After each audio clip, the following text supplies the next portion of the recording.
if you pull it up, it'll look it's normal, but back over here underneath, this is like a little tank for the air cleaner. You have to push this back part in around the back of it, and then you have to keep pulling on it. You're basically moving it around parts of it now. And then with this edge right here in this corner, now as you can see, this part has like a recessed part. This is going to sit on top of the plastic. The plastic is going to be pushed back and go back behind it, but it's going to stay in front of it. So these body tabs behind here, these body tabs actually line up. So it's basically, this is going to be sandwiched between the body tab and then this piece of plastic. So we'll go ahead, shift this up, make sure it's all lined up, not catching on anything. Pull this plastic forward.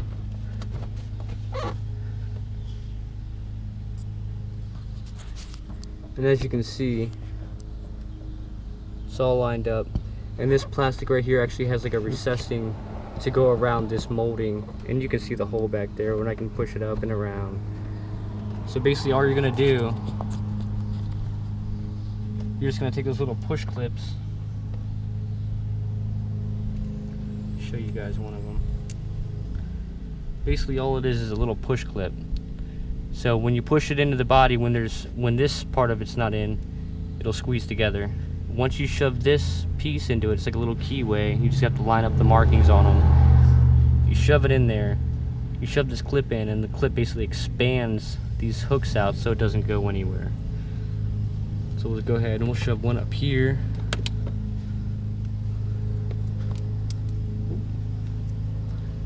We'll shove the little tab in it. So there's one. Take this one. This one's already, I got this one already preset, already in there. Shove this thing up, shove it in there, lock that in. Another one, try to line up the keyways like that. Don't push it all the way in though, so it still can squish together. We'll go over here, shove it in there, and then push it in. That locks it in. So there's 3 out of 4. Now this one you might have to jump it around a little bit to line it up exactly with that hole, but that's all you really have to do. It's not that bad. And then get the last one, same thing. It has like a little pattern on it. Same thing with this. You just basically match it up, slides in, shove it in over here, push the plastic up, push it in, get that final piece locked in, and then there you go. So that's all together now. And then what you're gonna do, you're gonna come over here, move your tools out of the way, grab your tire,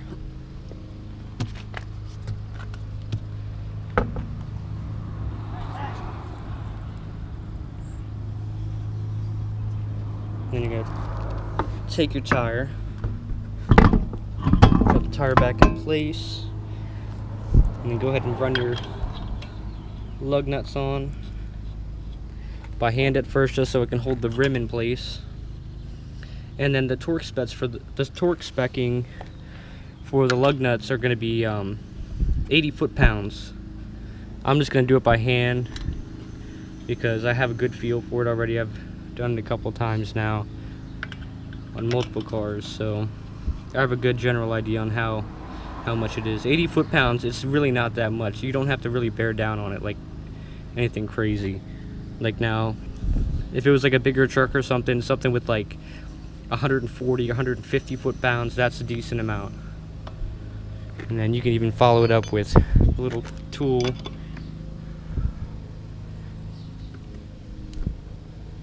You know. And then this is the part where it's going to come into play if you have a manual, keeping it in gear. That way it's locked. Even though if you push it hard enough, it can turn the engine over. But we're just going to do it a little hand tight for now. That way the rim is actually set in place. You can even see back there, there's no spacing back there. It's all together now, locked in. Keep going. Give them a good little snug, so you know there's not really any wiggle room. And then what you want to do, especially with this little spare tire jack, a little hook goes in here and it locks into this little key right here. Go ahead and drop it down a little bit. Move your, if you have a jack stand, move that out of the way so you can lower it a little bit. And you're just going to want to lower it down just enough so the tire is just barely touching the ground, so it'll actually help lock the tire in place. That way you can finish tightening it down all the way.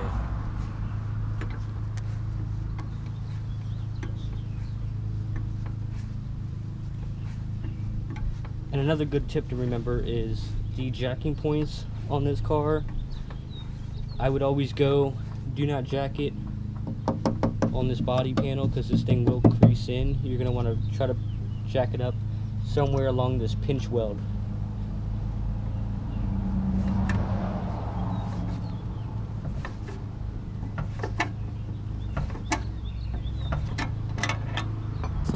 So, with that all in place like that, now you got the tire down low enough to where it's touching the ground, but it's not all the way lowered down yet. So then what you want to do is go over, make it a little bit more snug, and you can usually get a good feel on about 80 foot-pounds.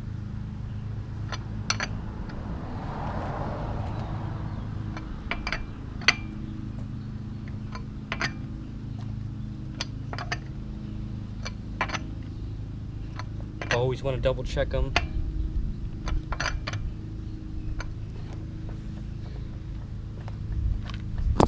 And then you go back over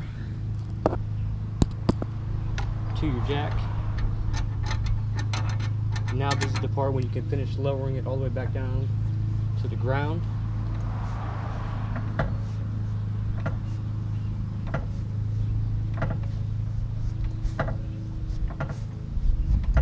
And with this style of jack, it does suck a little bit, takes a little bit more effort, but overall this whole job is actually pretty easy. It's a pretty easy, simple job to do.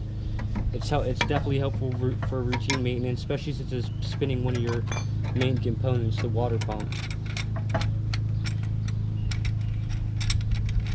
And then once this little jack is free, you just take it,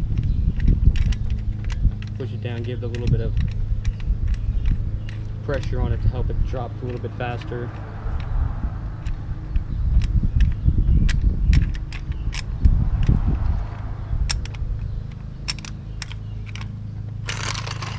And then that's it. That's all you got. And then all you got to do is clean up everything, put the tools back, make sure you put your spare tire tools back. That way, if you do actually have a blowout or something like that, you will obviously have your jacking stuff. And with this jack that comes with the Chevy Sonic, it actually has indentations on it, and that's actually going to be right underneath the pinch weld. There's actually a little indentation right in the front by the front tires, specifically made to sit in that. But yeah, that's basically how you do it. That's how you change the serpentine belt on a 2012 to 2015 Chevy Sonic. It's going to be for the 1.8s. The 1.4 configurations, I guess, set up a little bit differently. Apparently they have like more of like an actual long elongated spring belt tensioner on them. But yeah, this one, I mean, it's pretty straightforward, you guys. I mean, especially this is something you want to replace. Sometimes they'll call squealing. If it is squealing, like in my case, mine's squealing, but it's mainly probably because it's either one, the alternator is going out because of all that water that was dripping on it from the, it's actually this hose right here. It comes right out of the intake, shoots right on over, and then drops in to the top of the thermostat. And I even replaced the thermostat too in one of my older videos, because that light came on for the thermostat and it left the fan on high speed setting. But yeah, for something that controls your water pump, AC, alternator, it's pretty much all the main stuff. The AC you can really live without, honestly, but the water pump you're definitely gonna need. Even replacing the water pump, that's not even really all that bad. You actually just pull the 3 nuts off the front of the pulley, and then you loosen up. I think there's about nine of the little reverse torque spit heads, and then this whole assembly pops off, and then you pull it up.